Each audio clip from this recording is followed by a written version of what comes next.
red velvet cupcakes. Need I say more? Here's what you need to make them. Really quickly, let me say this really quickly. A chocolate cake mix, don't use yellow or white. At least I don't recommend that you do. If you want to be as close to authentic as possible, then you use a chocolate cake mix. Buttermilk, vegetable oil. If you don't have vegetable oil, you can use margarine and just melt it. Large eggs, baking soda, white vinegar, vanilla extract, pure vanilla extract, not imitation. And you want to have, of course, a red food coloring. You have to have a red food coloring. It won't be the same without it. So, all right, let's get started. All right, now the first thing we want to do is we want to get this chocolate cake mix into the bowl.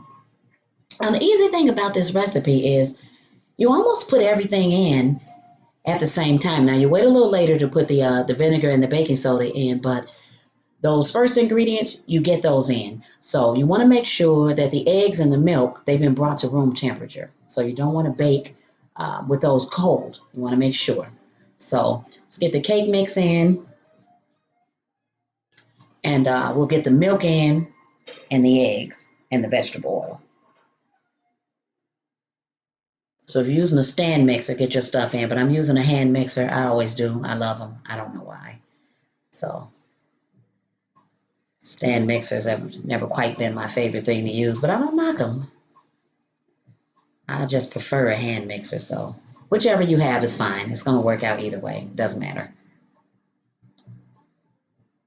And so our goal here is to get this mixed up and get this batter really smooth. It's going to be really creamy looking, really delicious looking, even though it's batter.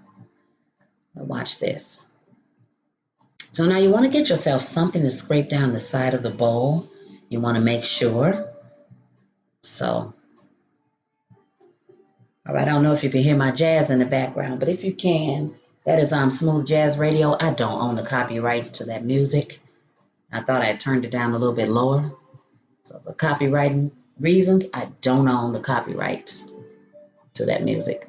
All right, you want to scrape down the sides of your bowl. You want to get all that in so you can get your batter well mixed. All right, let's get it. All right. See, it's already looking good. And so if you're just learning how to bake, if you're a vet, you got this, no problem. But if you're just learning how to bake, you want to measure everything out in exact measurements. So I'll list the ingredients and the measurements in the description box down below. These don't take that long. They're quick, they're easy, and it's something to do if you have nothing else to do with the kids and you want to bake something. This works out for children, especially the mixing part and the part where you're putting it into the cupcake tin. So I'll get this all mixed up. As kids, when they want to learn how to cook, they usually start early. So, hey, no time like the present. All right. Good to go with that. Just want to get it mixed up really, really well. I don't want to leave any of that cake mix dry in there. You don't want the little bits of powdery, dry cake mix for sure. All right, so in goes the baking soda and the vinegar. Again, I say make sure you use baking soda and not baking powder. All right. I'll get that mixed in there really well. And this is one of those recipes too. If you don't have a hand mixer, you can use a whisk and a rubber spatula, and it'll work out just fine. By golly, these are cupcakes, so you're okay with that. All right. I usually eyeball my vanilla extract, but if you're new to baking, I suggest to you to measure everything, because you just want to get used to measuring with baking. It's so easy to mess up if you don't get your measurements correct. It's easy to do. I love baking, self-taught baker. But that's one thing I learned really early on, is to make sure to measure very carefully.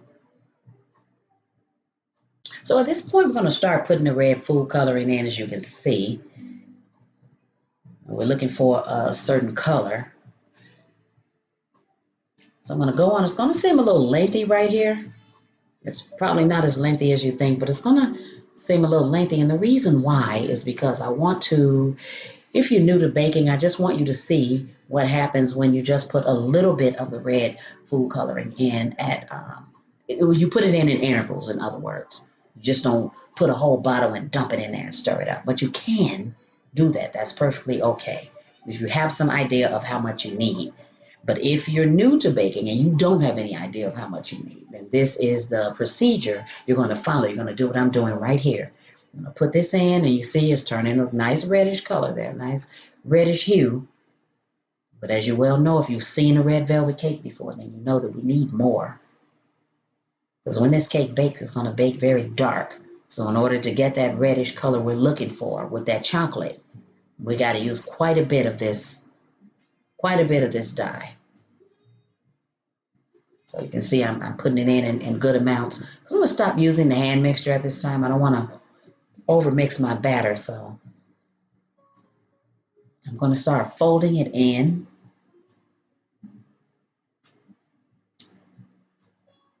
All right. And keep your work area clean. It makes everything, the whole process, smooth and easygoing.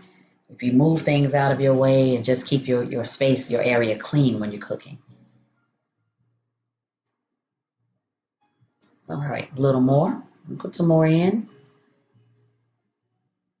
Notice I'm getting a little heavy-handed on it now because I'm looking for it to turn even redder. So, okay, good enough. That's great. Yeah. You start folding it in. That's good. Now, at that point, that's still a little bit of a stir, but in a moment, I'm going to show you what folding is. Because I'm doing it looks like a mixture there, a cross between folding and stirring, and I don't want to do that at this point. I want to fold, so I'm going to fold next.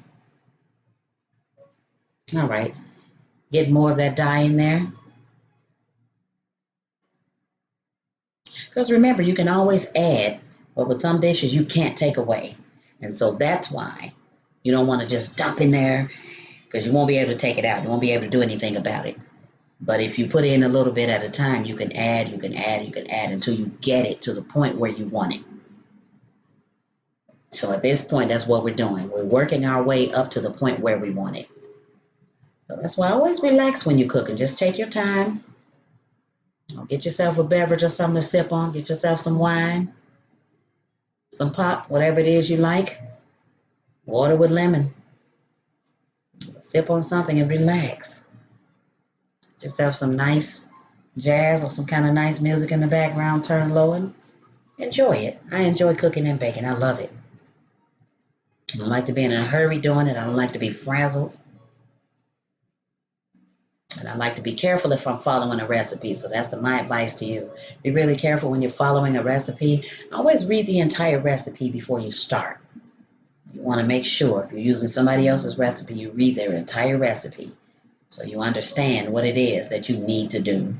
I'm going to taste it at this point. Yes, I do know it's raw eggs in there, so I don't recommend to other people to do that, but I do it all the time. It never bothers me, but I don't want salmonella either, so be really careful with raw eggs. So, okay, our batter is looking good, looking really good.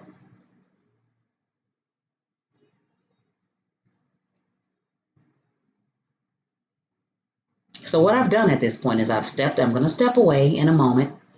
Okay, I thought that was it. But in a moment, I'm going to step away. And the reason why I'm stepping away is because I'm going to get my muffin tin out, and I'm going to get the cupcake papers to put in it. So I'm going to get that, and I'm going to stick them in there. So I kind of like did that off camera. But I just wound up having to, I just wound up leaving this bowl. All right, so I'm going to stop it at this point. I'll be right back with the pan. So as I said, I'm back with the muffin tin, and it's already lined with the papers that I need. The cupcake papers. You can use any kind you want to. So I'm just using the pink today, so long as they fit. So get yourself some kind of scoop, and if you don't have a scoop, then just go ahead and use a spoon. Well, you can use 2 spoons because you can just pick it up on one and you take the other one and push the batter off into the into each one of the cups. The scoop just makes it a little easier because you can just get it. See, get your whatever amount you want and put it in there. And if you grab too much batter, you can hold on to it. It's just hard to control with a spoon, but it's doable. It's doable, definitely. So, all right, just carefully fill each one of the cupcake holders with batter, and you don't want to get it outside. You don't want to get it on the pan or in between the paper and the pan. You don't want to do that. So you want to be really, really careful. We all make mistakes. Yes, we do. Believe me, I made plenty of them. So just take your time and try to carefully get your batter in there.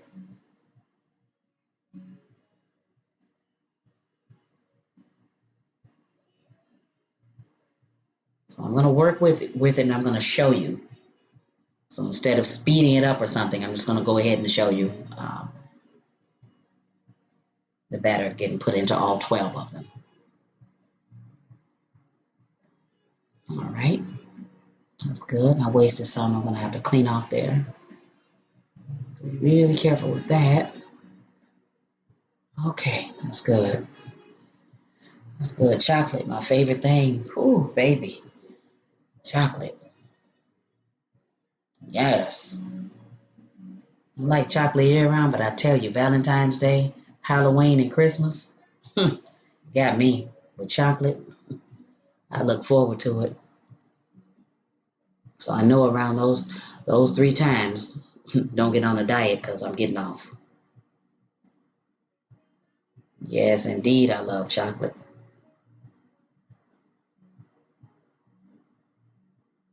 Even though this is red velvet, the idea that chocolate looks scrumptious. It smells good too. This batter smells really good.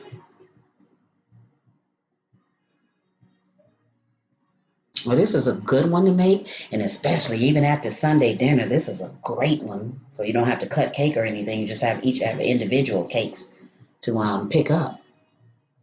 All right, so this is going to go into a 350-degree oven, anywhere between 10 to 15 minutes. I'm going to show you what it looks like when it comes out. Bam! Right there. Now, what I did was I opened the oven and I shook it. And so even though I stuck a toothpick down in here and these cupcakes are done, the top of them kind of like fell in on the other one. So I kept it. I like them. They taste good. I broke one open. So they're actually done. They just don't look pleasant. But since it's frosting going on the top, this will work out just fine. So this is one of those mistakes that you can fix. Sometimes you can't. But this one, I'm lucky, could be fixed. So I'm just going to frost them and cover my mistake very carefully. Indeed. Work out just fine, baby. And so if you don't have a piping bag like this, you can always cut the end of a freezer bag and use that, and it works out if you want to pipe your frosting on. So it's been a little while now, but I'm trying to teach myself how to pipe neater and neater.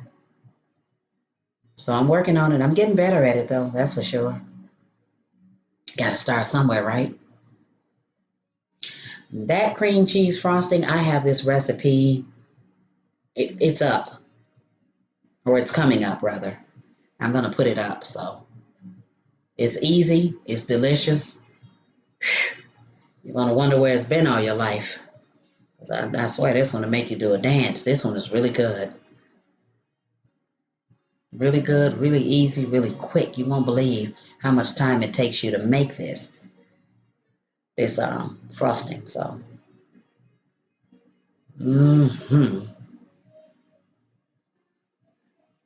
yes, last one.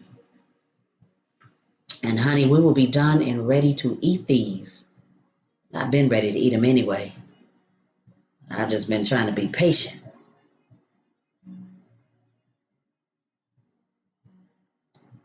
All right, so same thing. I'm just going to put a few of the crumbs on the top. So it's just later on, I just tore one up and then just started sprinkling a bit of the crumbs on. So, all right, that's it. Red velvet cupcakes.